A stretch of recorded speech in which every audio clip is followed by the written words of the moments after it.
All right, let's try this one more time. All right, so same piece, Casey Love mask, right? It's latex. Bought it from my friend Booney. Uh, I've never seen it anywhere else. Again, it's supposed to be a half mask. I foam filled it. Okay, so if I'm painting here, it's gonna get in. It's not super exciting. Just kind of getting a little white on the teeth. Base coating. Again, it's all base coating. This should all be done with an airbrush. Literally everything I should be doing should be done with an airbrush. But there's no way I'm going to be able to airbrush and be able to talk and do all the stuff I need to do on a headset. Now, it's going to be interesting enough with a headset on, trying to talk and do this anyway. But this is what you do. All right. I mean, that's what it's going to be.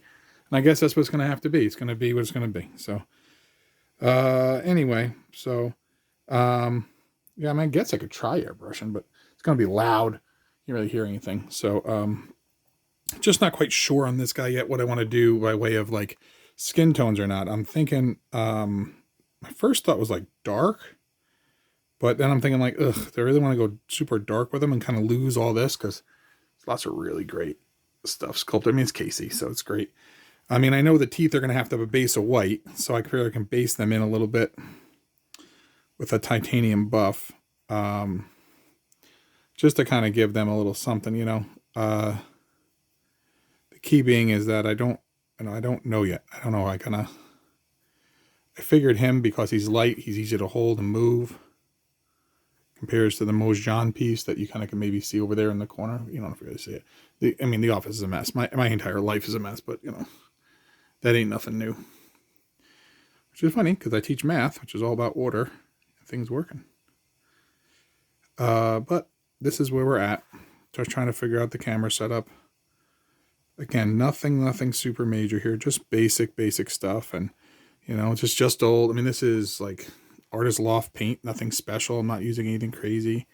If I start airbrushing, you'd notice I would be using actually I have a Talon hooked up right now, but my Sotar 2020 is my go-to kind of thing I've been using. Actually, what happened was when I kind of had neuropathy, I still do have neuropathy in my hand. And what you'll notice is a lot of, when I started doing, and anybody who ever seen my setup, I always had my Sotar, and I love my Sotar, don't get me wrong. 2020 is the Cadillac of airbrushes. Sotar 2020. It is my favorite. Now, people will swear by their Iwatas. I have an Iwata. That's not that I don't. This one, that pushes more air out. The Microns and stuff like that, which are phenomenal airbrushes, don't push as much air out. It's just a preference thing. What I'm rolling now is a Talon. Show you that. The Pache. It's hooked up. The Talon. Sorry, let me get it in the frame there. It's a heavier airbrush. And you're thinking, like, why is that important? Well, I don't have any feeling in my fingers still. Thanks, cancer. So what happens is I couldn't feel the airbrush. And I found up dropping the Sotar a couple of times because I thought I was squeezing it hard enough and I wasn't. And I just couldn't get enough feel for it. So what I did was I picked up one of those while I was, laid up with that, and it just kind of feels comfortable. It's got a good weight to it, good mass. It's not nearly as fine, but I'm not that great an artist, so I guess it's not really worried. I'm not worried about pulling those hair thin lines constantly like some guys are. I do a lot of my fine line work. Not that I won't do it with an airbrush, but I go in a lot of times and use like razor thin brushes, kind of to do things. So it's all what it's got to be, man. You know, you can't sweat all those little small things constantly because you kind of adapt. I think of it like this, and please don't anyone think I'm comparing myself to the late great Frank Frazetta. But when Frazetta wasn't able to, use his right hand anymore, he retaught himself how to draw and paint left-handed. And you see his left-handed work; it looks very, very similar, but it has a different quality to it because he was relearning at a later stage in life instead of the way to go through to teach yourself how to do it. And he had to overcome things. And I look at this as just another thing for me to overcome. Again, like I said, this is nothing special. Just kind of getting a little white on teeth. Again, killer sculpt. What I was been working on though, and don't tell anybody, it's a surprise for somebody, is this piece.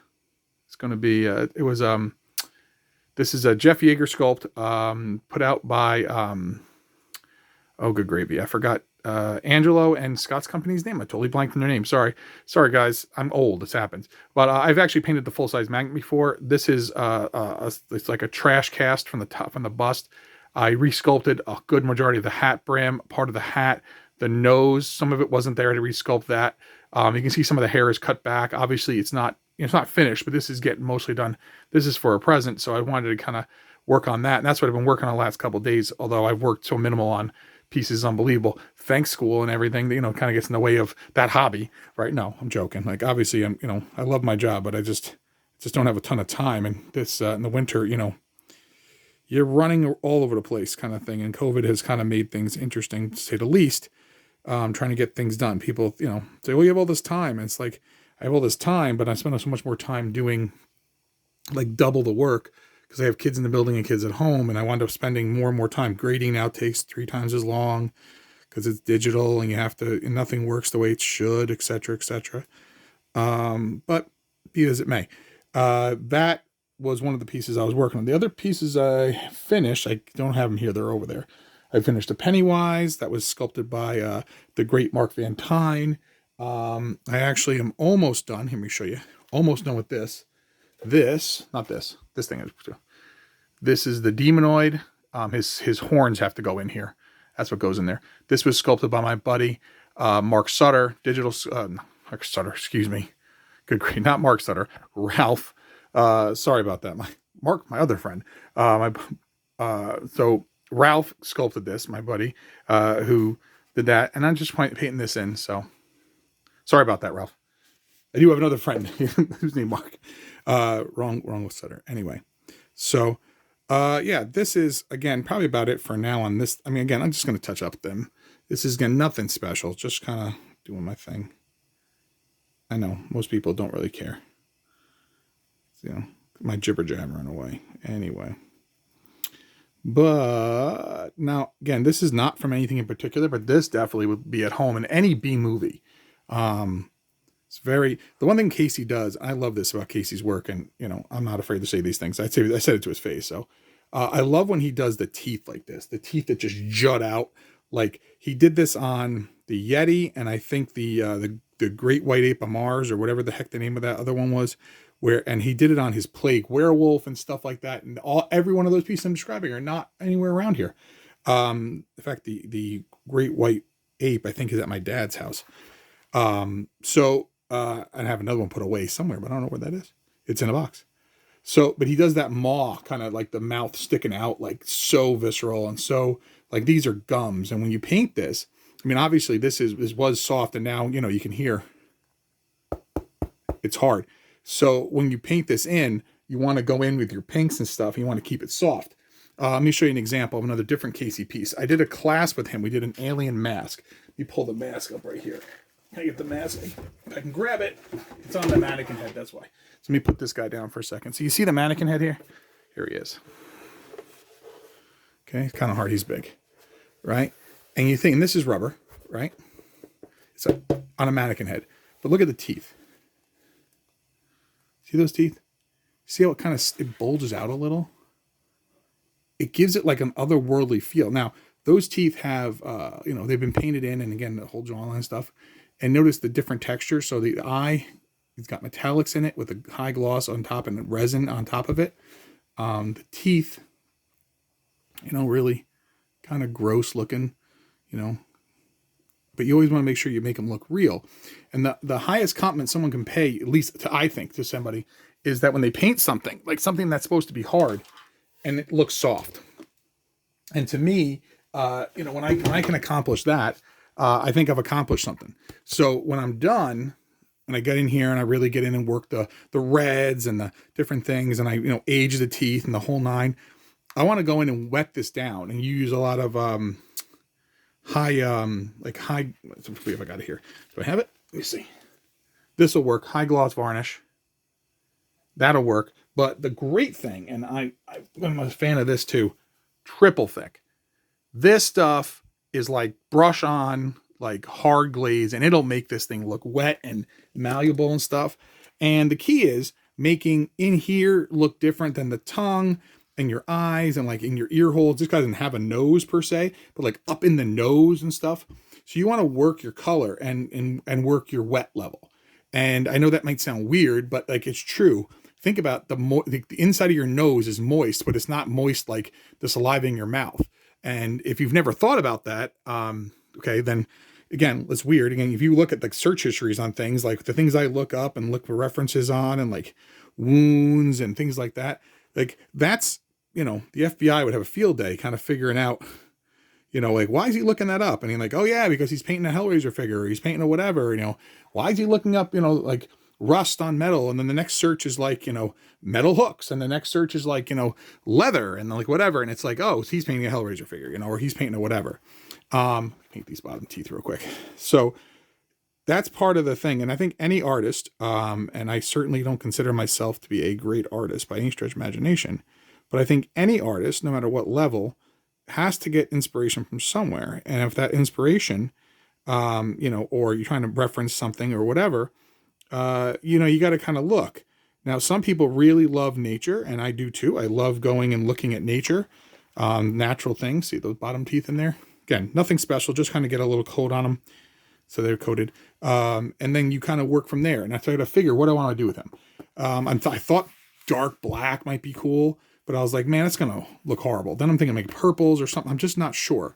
Either way, when I'm go through, I'm going to have to pick out the veins and really pop it up, because I don't want it all to get lost. Because if it's just too dark, it just looks like blah.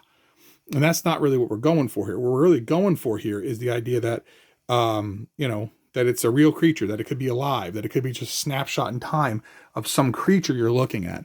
And this creature, whatever it might be, again, is it an alien? Is it a mutant? Is it something? You have to kind of think about that in your mind. To me, like I'm painting a werewolf, like I know what a werewolf should look like kind of thing, but I don't want my werewolf to look exactly the same. Not everything can be, Dog Soldiers or the Howling or whatever. You want to make sure that you're, looking at it like this piece here, like I showed you before, the Demonoid by my buddy Ralph Sutter, right? That, like, I wanted to look fleshy, right? It's hard to kind of see, you're not getting as much seeing here, right? I want it to look fleshy. I want the teeth to look like their teeth, but I kept them cleaner. But then here, we put this down for a second. So you see that, and then here's one of his horns. Which one is this? This goes here, right? So I want the horn to be different. I want the horn to read differently. You want things to read. And when you look, let me get the other horn in. I bet you they won't stay because I'm going to tilt this thing. I got to glue them in eventually, but it's easier to work with them out and then put them in. I mean, look at that bad boy. I mean, that is awesome looking. Again, like I said, it's digital sculpt. My buddy Ralph did it. Paul Gill cast this guy up. Some of you might have heard Ralph on Bots, Bugs, and Bays when we talked about this when he was doing the Kickstarter. Then eventually he just went to start digital sculpting and producing. It's good size, folks. I mean, this thing here, let me show you. So here's a Hasbro repaint. Shh, don't tell anybody, right? Making the Booty Man, right? So you know how big a Hasbro is, and look at that next to it, right? So it's good size, and it's not heavy though. It's solid. It's solid on the outside, but it's hollow cast on the inside to keep the weight down. But again, I'm just jibber jabbering now. This is a great piece. I tried to keep the look going here. Again, I got to still finish it up, some punch in some details and stuff. And then, profile on the side there, show you that. Yeah. But then when you're doing something, again, a little different scale, this is different scale because this is a whole head and it's about the same size as this guy, I can go in and do different details. So like I said, just wanted to show something here, just testing out how this works. If you got something to say, great. Like I said, if you're interested in the Demonoid at all, Paul Gill cast this up off of Ralph Sutter's digital sculpt. This is Casey's. I've never seen this mask anywhere else before. I have no other information about it. I just know it's Casey Love. I'm sure Casey knows all about it, but Casey's, outstanding, amazing sculptor. And that's about it, folks. So, hey, thanks for watching. Later.